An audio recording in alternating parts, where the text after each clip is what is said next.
Live from WSLS, this is 10 News at 6, working for you. Now at 6, a push to protect.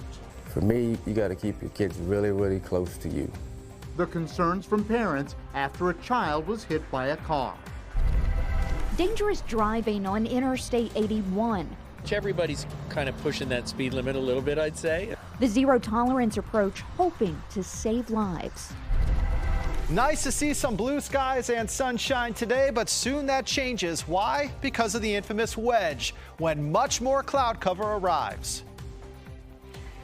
And good evening, and thank you for joining us. I'm John Carlin. And I'm Rachel Lucas.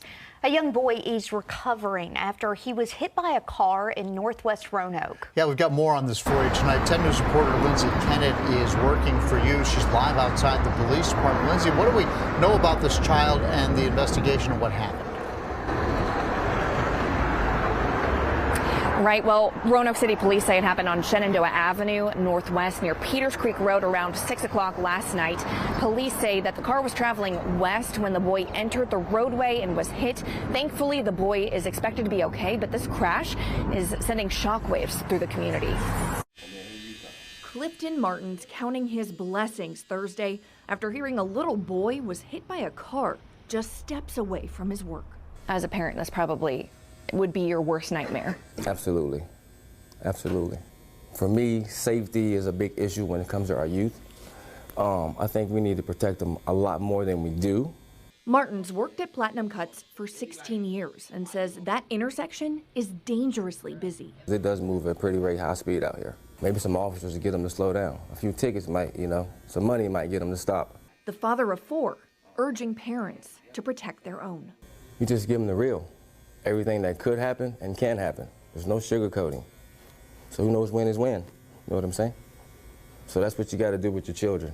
But I am thankful for my 4, so I'm blessed for those.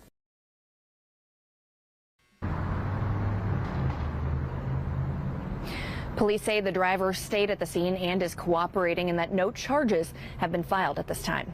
Live in Roanoke, I'm Lindsay Kennett, 10 News, working for you. You'll likely see more troopers on Interstate 81.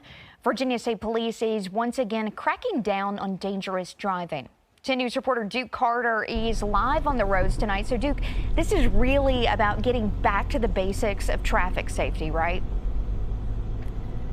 Yeah, the whole goal is to make sure that drivers are safe, especially along I-81. And unfortunately, we have learned, according to Virginia State Police, that 225 people have passed away in crashes along the interstate. So we're now here on I-81 northbound, heading toward Roanoke, heading toward Uwall.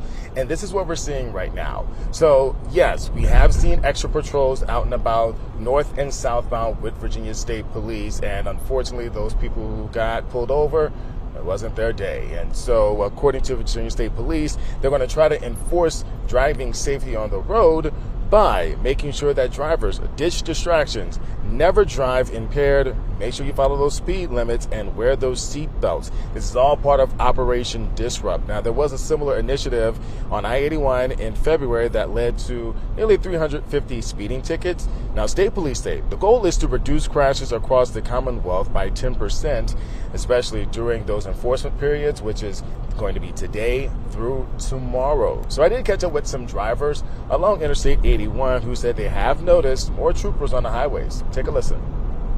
I actually did see a few state police, on the median or whatever, on the way down. So it looked like maybe that's covered pretty well. How do you feel about that, them being out and about? Yeah, that's good. They're there for our safety, right? I've seen a couple. Okay. In the median.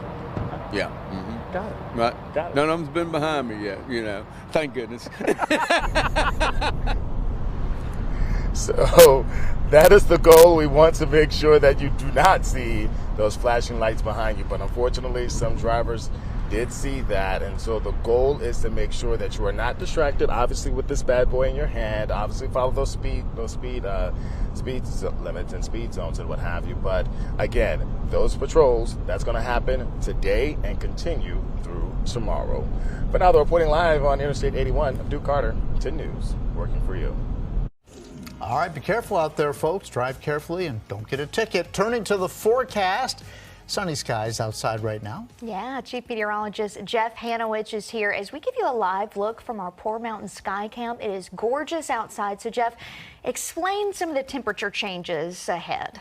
Yeah, we're cooler tomorrow because of the wedge, and then we're back into the lower 80s as soon as Sunday, with the hottest day being Monday. So big time warmth headed our way here over about the next 3 to 4 days. Satellite radar composite showing that we actually have a couple of showers just to the north of Highland County into West Virginia. Outside of that, it is all quiet for us. As Rachel said, we do have a couple of clouds around, but they're not amounting to much.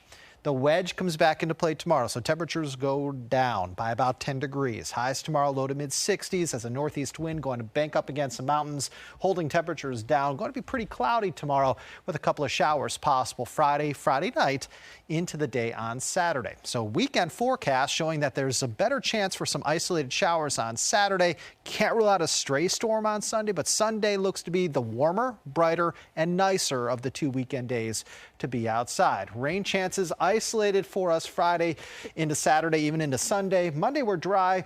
As we go into next week, the chance for some thunderstorms increases because of the additional heat and humidity, such that pop-up thunder showers become the name of the game really from Tuesday on. John? All right, thank you, Jeff. We are learning new details tonight about the 2 Roanoke City officers who shot a man who was carrying a knife earlier this week. Police say one was a canine handler with nearly 9 years of service. The other has been with the department for 2 years. We're told they opened fire after the suspect refused to drop his weapon. Police are asking for the public's help tonight after a shooting at a Lynchburg Waffle House. Detectives just announced they're looking for a black 2007 Nissan Altima with license plate TKE 9729, which you see there on your screen. According to search warrants, the car belongs to the suspect, 21-year-old Amarian Fitch. He's believed he opened fire outside the restaurant on Wards Road after a fight early Sunday morning.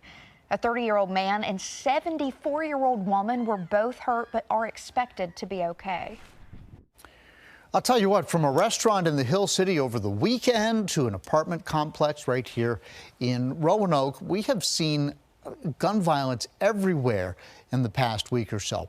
Now, 2 people were hurt in that incident I just spoke about, and shootings in public places like this can be traumatic for people who actually just witnessed the crime. You don't have to be a obvious victim of. You don't have to be the one who was shot.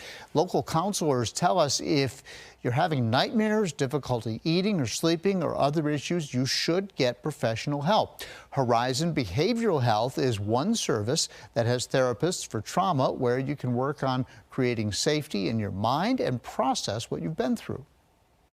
Well, every person is different, and everything, a traumatic experience for one is different from their other, depending on what skills and tools they have, depending on what they've experienced in the past. So for more resources on coping with this trauma, just go to our website at WSLS.com.